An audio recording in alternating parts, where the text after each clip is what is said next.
क्या उलझन है बस दे, वो धर्म हमारा चाहता है, कुछ और कानून चाहता है और इस और प्राण सिखाया जाता है।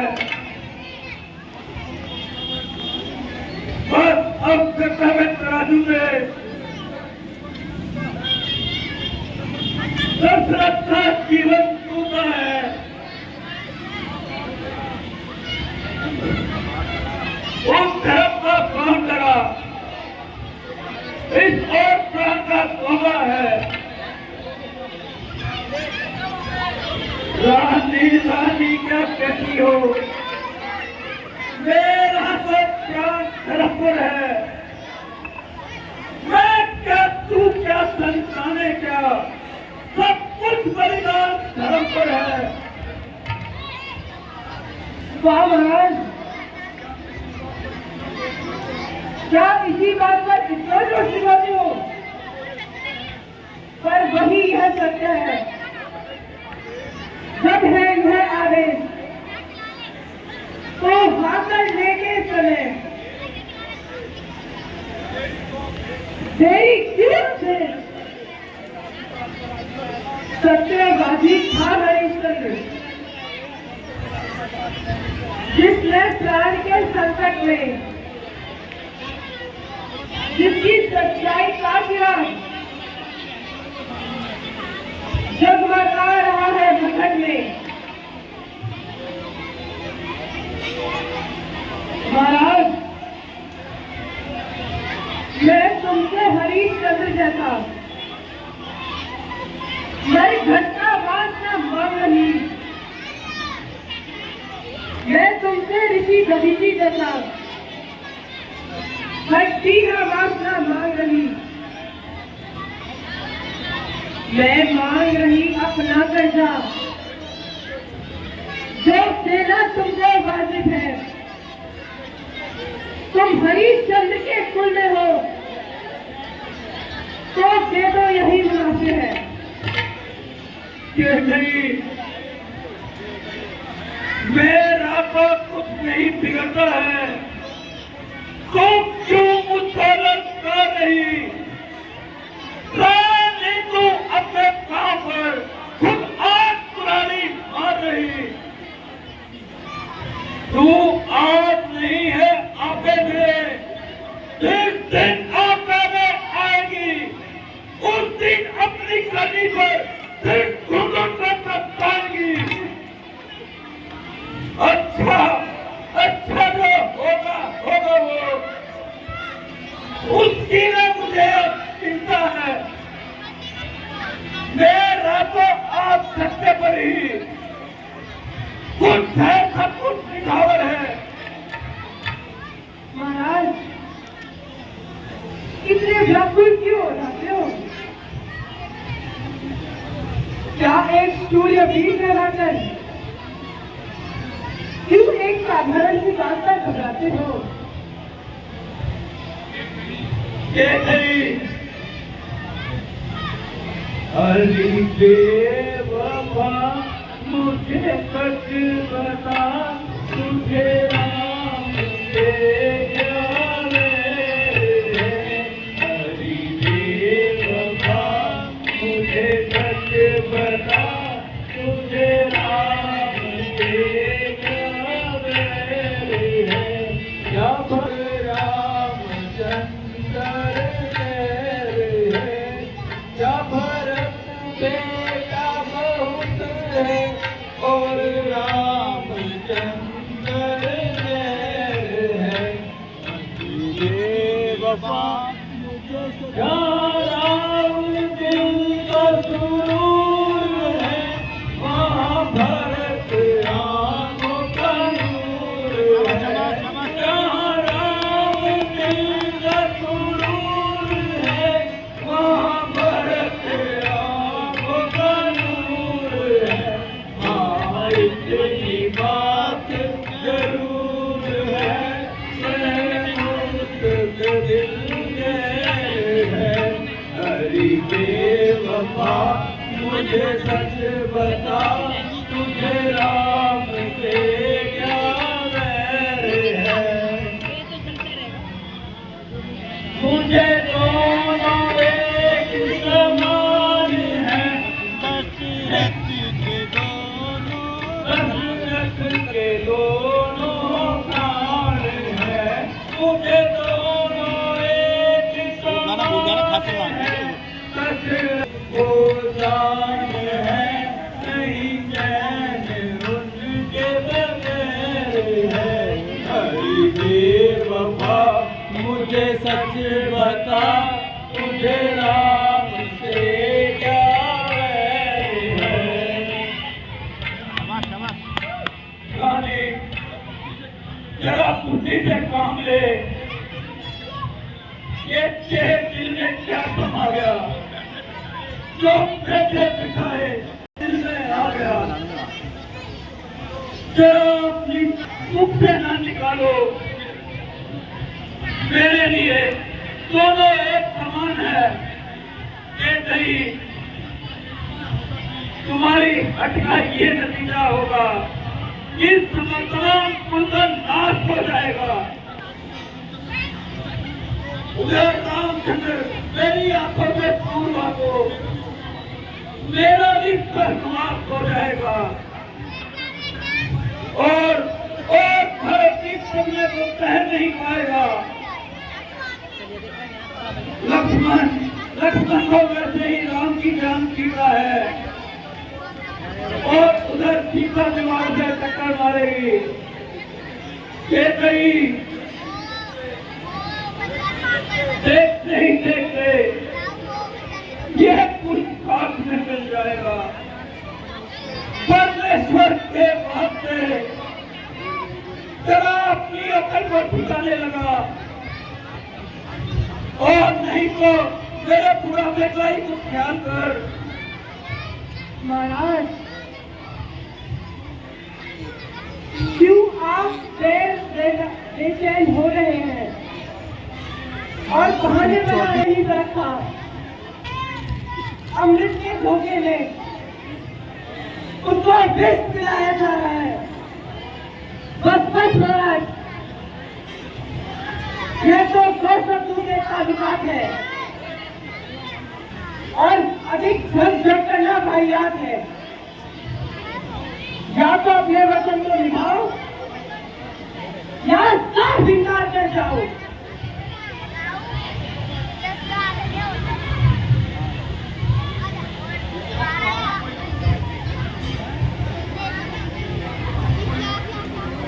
यदि आपको राम का ही राज तिलक मंजूर है तो साफ साफ शब्दों में कह दीजिए। हरि बेवफा, मैंने तुझे इसलिए वचन नहीं दिया था कि तुम उसका नाजायज फायदा उठाएगी। ये सच है कि हर चीज उचित व्यक्ति को देनी चाहिए, वो उसी के हाथों में गुजर पाती है। मूर्ख के हाथों में फंसकर उसकी तो कायर पलट जाती है। एक प्रिय चरित्र का तो मैं तेरी बात कभी न मानता। और तालीम, तू आज तक मुझे अमृत के धोखे में विष पिलाती रही। राम जैसे आज्ञाकारी पुत्र को और बिना किसी अपराध के घर से कैसे निकाल दूं? अब मुझको जिंदगी की जरूरत नहीं, मगर ना मालूम मौत पीछे नहीं आ रही। किसी ने सच ही कहा है, बिगड़े में सब कोई किसी का साथ देता है। ये विपत्ति में छाया भी जुदा इंसान से होता है।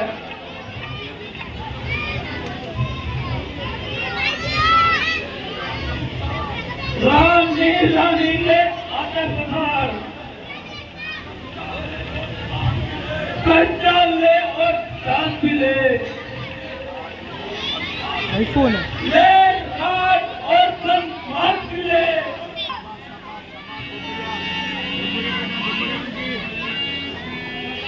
वो मार दिया।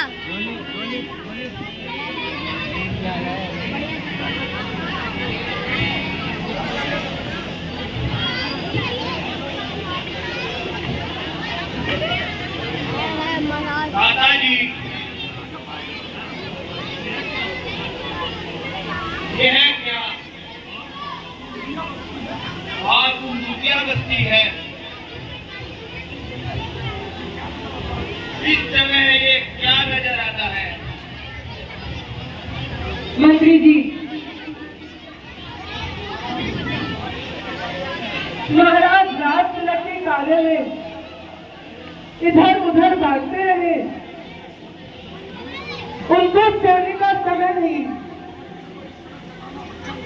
मगर इनको इस समय जगाना अच्छा नहीं।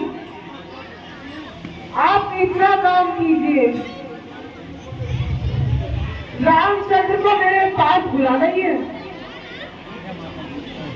बहुत अच्छा माता जी, अभी जाता हूँ और रामचंद्र को आपका संदेश सुनाता हूँ।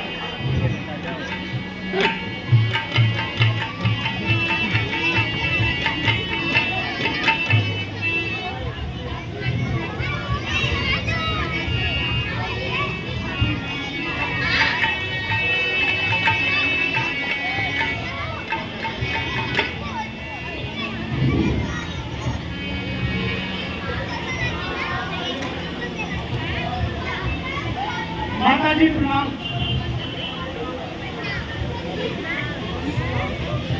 पिताजी प्रणाम। है पिता, ये क्या? क्यों तुमको मूर्छा आई है? क्या किसी लेख ने घेरा है? क्या कोई विपदा आई है? मंत्री पिताजी, आपका सेवक हाजिर है। बेटा राम। पिताजी, सब खैरियत से तो है, आपकी चित्त प्रसन्न है। पिताजी, कहिए मेरे लिए क्या हुक्म है?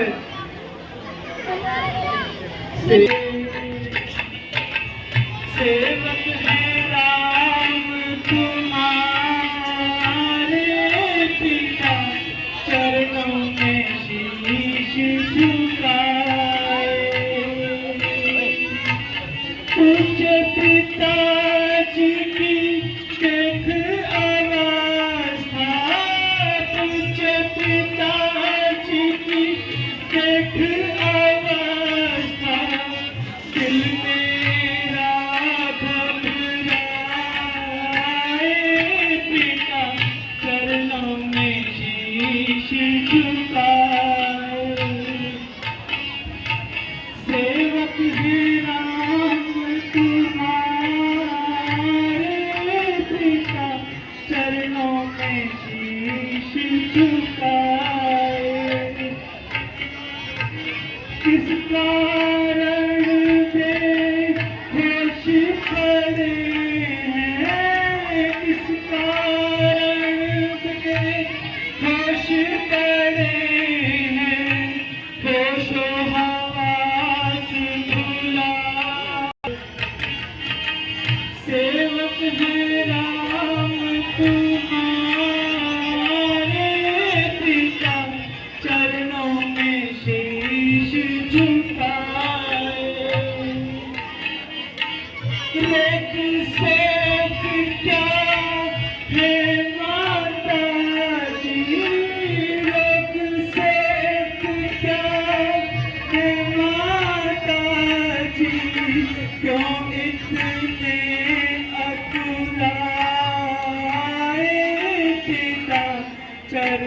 में शीश झुकाए।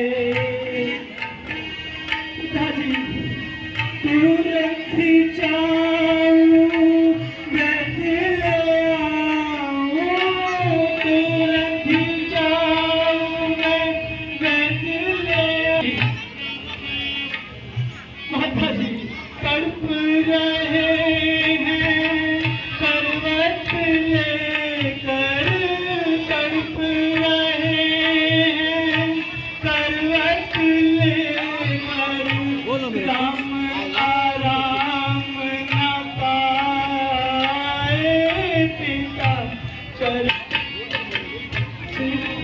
पिताजी चिंता में है अवरनाथ क्यों, चिंता में है अवरनाथ क्यों, देख समझ ना पाए पिता चरणों में शीश झुकाए। पिताजी आपकी यह हालत देखकर मेरा कलेजा मुंह को आ रहा है, मेरी आंखों के आगे अंधेरा छा रहा है। अगर मेरी उपस्थिति में आपको इस कदर दुख है तो मेरे सीने पर धिक्कार है। मगर क्या किया जाए? पिताजी आप कुछ तो बोलिए, आखिर छुपा तो हिले, कुछ लोग का पता तो चले। माता जी अगर आपको ही कुछ मालूम हो तो आप ही हमें बताइए कि क्या बात है। बेटा तुम बार बार यह पूछ रहे, इस दुख ने इन्हें दबाया है क्या तुम्हें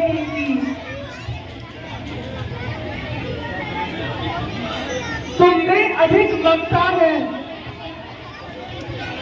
यह इसी ममता का चक्कर है जो इतनी बुरी अवस्था है। बेटा 2 वर्ष से का बच्चन ने अब भीष्म ने दे रखा था, अब समय हुआ तो मांग लिया जो कुछ भी मुझे मांगना था। बेटा मांगा है तिलक भरत को हो, 14 वर्ष वनवास में तुम अपना घर समझते हो तो शीश चढ़ाओ आगे।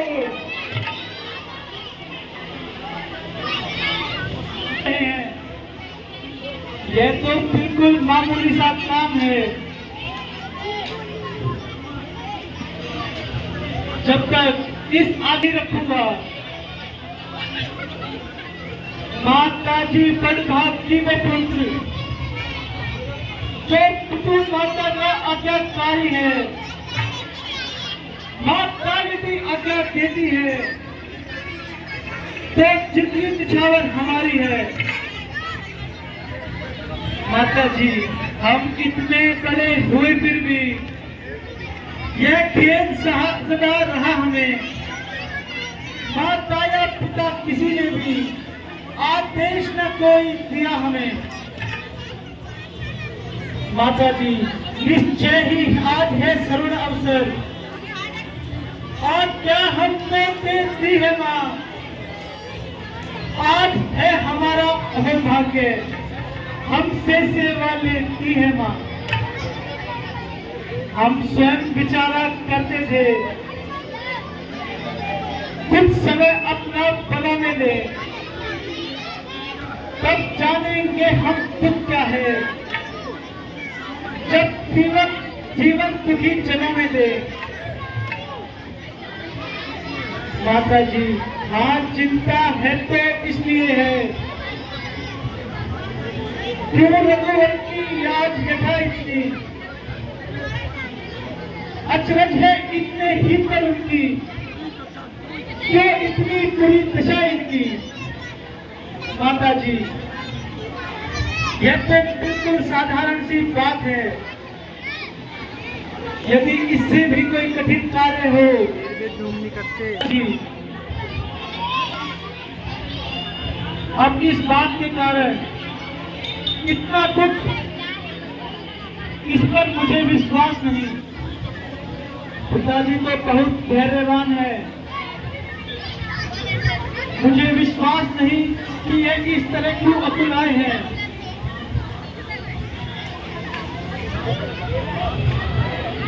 बार बार सौगंध है, तुमको मेरी मां, ठीक ठीक हमसे कहो जो कुछ गुजरी बात।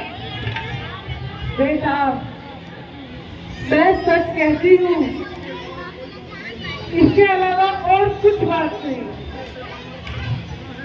जब से वनवास का नाम सुना है, तब से तुम्हारे प्रेम के कारण इतने व्याकुल हो रहे हैं। माता जी, तो क्या मैं पिताजी से स्वयं कुछ पूछ सकता हूँ? यहाँ रहोगे, इनका सब पाप में जाएगा। मेरी इच्छा तो यही है, तुम जल्द से जल्द घर को प्रस्थान करो और इन्हें अधिक कष्ट न पहुंचाओ। परंतु माता जी, मैं पिताजी से एक बार पूछ तो लूं कि मेरे लिए क्या हुक्म है। नहीं बेटा, इन्हें अधिक कष्ट न पहुंचाओ, वन भ्रमण कर चले जाओ और जाने से पहले कौशल्या से मिलाना।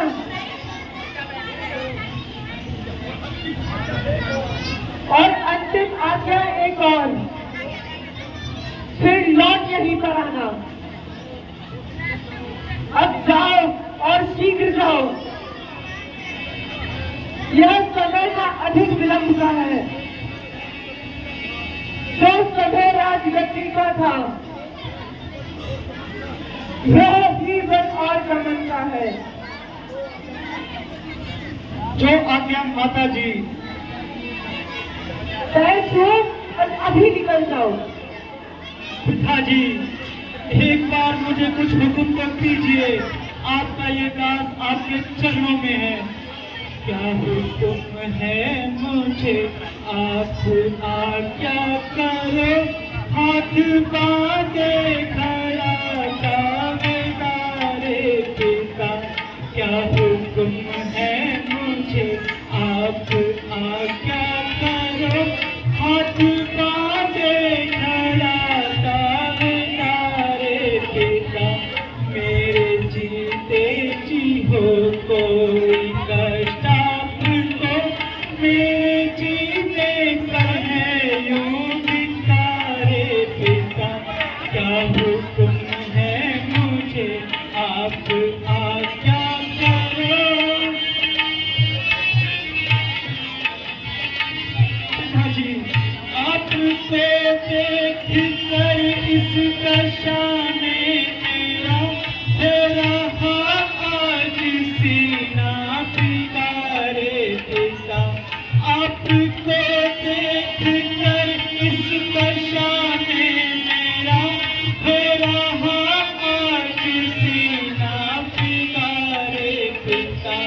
कुछ वजह बेखुदी की बताओ मुझे, पूछता आपसे बार बार पिता।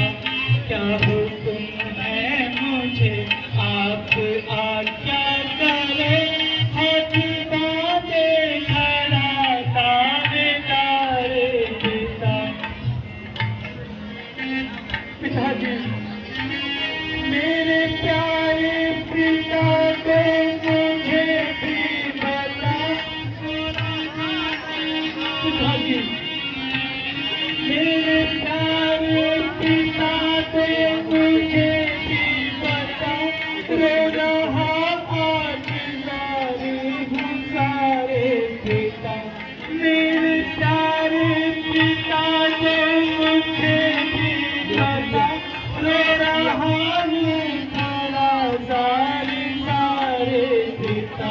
कोई अपराध हो तो क्षमा कीजिए, नजर आते हैं खोटे आसारे पिता।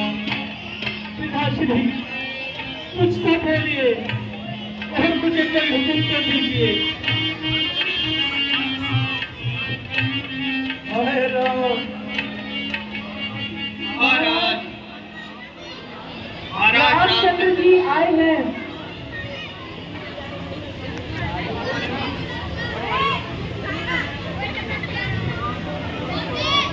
पिताजी प्रणाम। बेटा राम, मेरी छाती पर दिल आग में जलता है, बड़ा सिर पर पहाड़ और आंखें सरिता बनती है। शांत पिताजी शांत। बेटा, भागे की सूरत को नहीं देख पाओगे। पिताजी शोक और संताप को दूर कीजिए और प्रसन्न होकर हमें वन गमन की आज्ञा दीजिए। है पुत्र वही जो सच्चा, है माँ बाप का पुजारी। मेरी खुशी है उसमें जिसमें खुशी तुम्हारी। आप परमात्मा पूरी दृष्टि से देखे जाए जो संसार जीवन को गिरे आकाश से बिजली, जला दे रात को ढको। पिताजी आप शांत रहिए। बेटा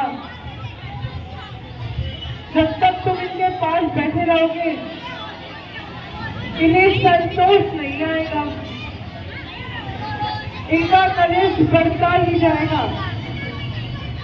इसलिए शीघ्र जाकर अपनी माता कौशल्या से मिलाओ और अधिक देर न लगाओ। जो आज्ञा माता जी।